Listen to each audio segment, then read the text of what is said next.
Ang International Criminal Court kon ICC ang karon nahimong sentro sa mga supporters sa duha ka nasud sa ilang mga reklamo ug panawagan. Kini ang Pilipinas ug Uganda. Gipangayo sa mga supporters ni kanhi presidente ug Davao City Mayor-elect Rodrigo Duterte nga buhian na kini ug papaulion kini sa Pilipinas. Samtang ang misaway sa administrasyon sa Uganda nanawagan sa ICC ug hustisya. Kini ang hinungdan nganong nahimong sentro ang ICC sa duha ka nasud nga nagsumpaki ang ilang gipangayo. Kagawasan alang kadto Duterte ug hustisya batok sa naglingkod nga lider sa Uganda. Sa gawa sa buhatan sa ICC sa The Hague, Netherlands, nagkataas ang singgit kada adlaw. Ang mga nagmahal ug nanalipod kang Duterte samtang sa pikas nanawagan nga tunulan na og warrant of arrest ang presidente sa Uganda nga si Yoweri Museveni ug ang iyang anak.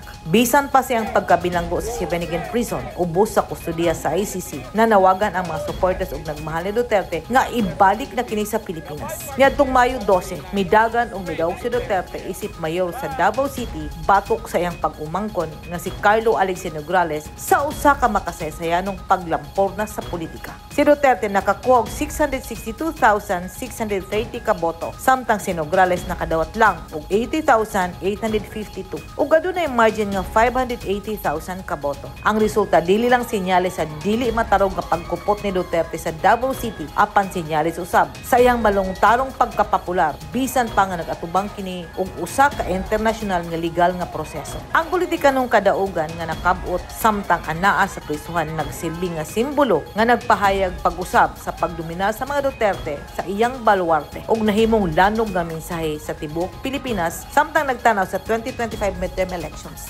Sa gawa sa prisuhan, nagpabiling ligon ang mga supporters ni Duterte labi na sa mga overseas Filipino workers nga atua didto. Usa ka OFW sa The Netherlands ang nagpa-interview sa Newstime Philippines. Isa kinsa man siguro sa pananghitabo sa gawas. Bakit man din siguro?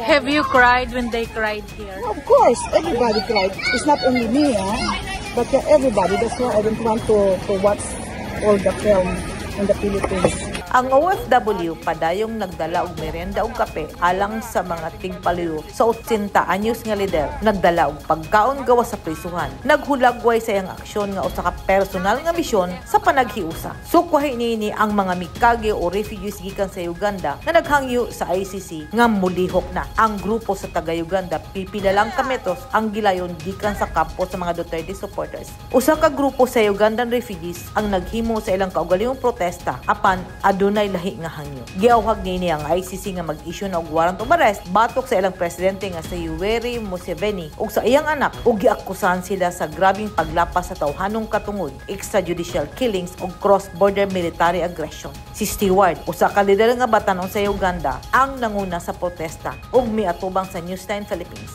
We want to remind the ICC of their duties because we want them to release an arrest warrant for the son of the president. Also the president. On what crime? Killing of people, torturing of people.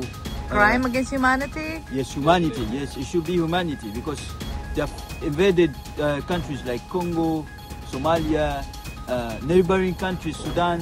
Gusto sa mga refugees nga ipagawa sa ICC ang warrant of arrest alang sa ilang lider. Gusto nilang makabot ang hustisya. Ang mga Museveni sa Uganda naglingkod ubos sa National Resistance Movement sulod sa kapinupat ka dekada. Samtang naglingkod nga presidente si Museveni, ang iyang anak nga lalaki naglingkod isip ikaduhang lider sa kasundaluhan sa Uganda, giakusahan sa pagpanggukod og pangluto sa ilang mga kalaban. Ilang gipungan ang kagawasan sa media ug ang pagsulong sa silingang teritoryo sama sa Congo ug Somalia. Usa ka journalist nga taga-Uganda ang nakignabi sa Newstime Philippines ug iyang gisaysay nga siya mismo ang gikulata sa mga puwersa ni Museveni ug padayon nga nagkakahitabo ang pagpangatake sa hutong sa media sa matag higayon nga ibutyag niini ang tinuod nga panghitabo ug labi na kung ang issue dili komportable sa gobyerno. Kini nagpakita sa komplikadong papel sa ICC, tali sa hustisya ug jurisdikasyon. Ang dakong kalainan tali nining duha ka grupo sa mga demonstrador sa gawa sa ICC nagpakita og usa ka ka komplikado ug kontrobersyal nga tahas sa korte sa paghatag og hustisya ug kustudiya sa tibuok kalibutan. Alang sa mga tigpaluyo ni Duterte, ang ICC nagrepresentar sa pagtamak sa mga langyaw nga tribunal sa pagluto sa mga lider nga gimahal sa ilang katawhan. Alang sa mga refugees sa Uganda, ang ICC ang ilang katapusang paglaom nga makabut ang hustisya. Niadtong tuig 2019, miatras na ang Pilipinas gikan sa Rome Statute. Bisan pa, ang ICC nagpabilin sa ilang baruganan nga dunay sa jurisdiksyon kang Duterte tungod kay gihimo kuno niini ang krimen samtang ang Pilipinas miyembro pa sa ICC. Sabtang nagsangka king duha ka grupo sa nasud gawas sa korte. Ang usa nagdepensa sa ilang lider, samtang ang usa nagsaway sa ilang administrasyon. Ang ICC nagbarog sa usa ka mahinungdanong papel. Mahimo ba kining himan alang sa paghihap sa politika o simbolo sa pinili nga hustisya? Ako din karon sa building sa International Criminal Court ng ICC